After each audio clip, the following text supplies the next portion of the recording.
আজকে মাখাবো আমার গাছের কদবেল। দেখেন আমি কিভাবে ফাটিয়ে নিচ্ছি।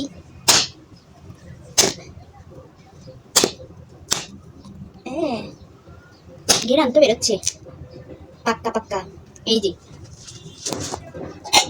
এখন একটা চামচ দিয়ে আমি এটাকে উঠিয়ে নিলাম। ভালোই খাওয়ার মতো হয়েছে কিন্তু, বুঝলে? লেবুর পাতা দিয়ে মাখা হবে।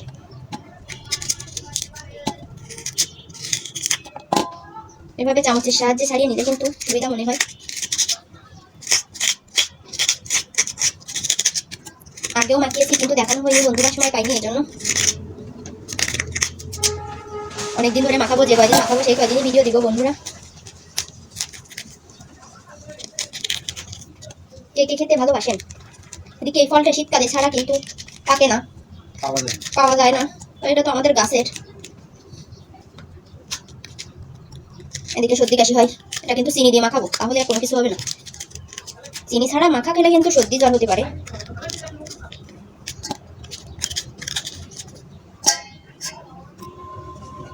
এই যে দিয়ে দিচ্ছি এখানে লবণ পরিমাণ মতো। আর এই যে লেবুর পাতাগুলো দেবো কিন্তু পরে, কারণ বেশি চটকানো যাবে না, তাহলে কিন্তু তেতো লাগতে পারে। এই জন্য একটু বেশি পরিমাণে দিই, তাহলে ঘেরান ঘেরান আসবে। আর এই যে এক করবো কাঁচা লঙ্কা, সব কিন্তু আমাদের গাছের, একেবারে টাটকা টাটকা। তারপরে দিয়ে দেবো হচ্ছে চিনি।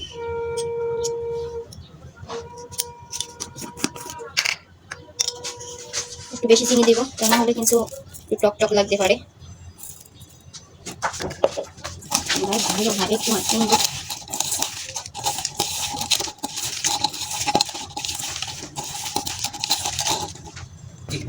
এরপর দিয়ে দিচ্ছি এই যে সেই লেবুর পাতা, পাতি লেবুর পাতা। যে মাখানো রেডি। আর এই যে সবাইকে দিয়ে দেবেন।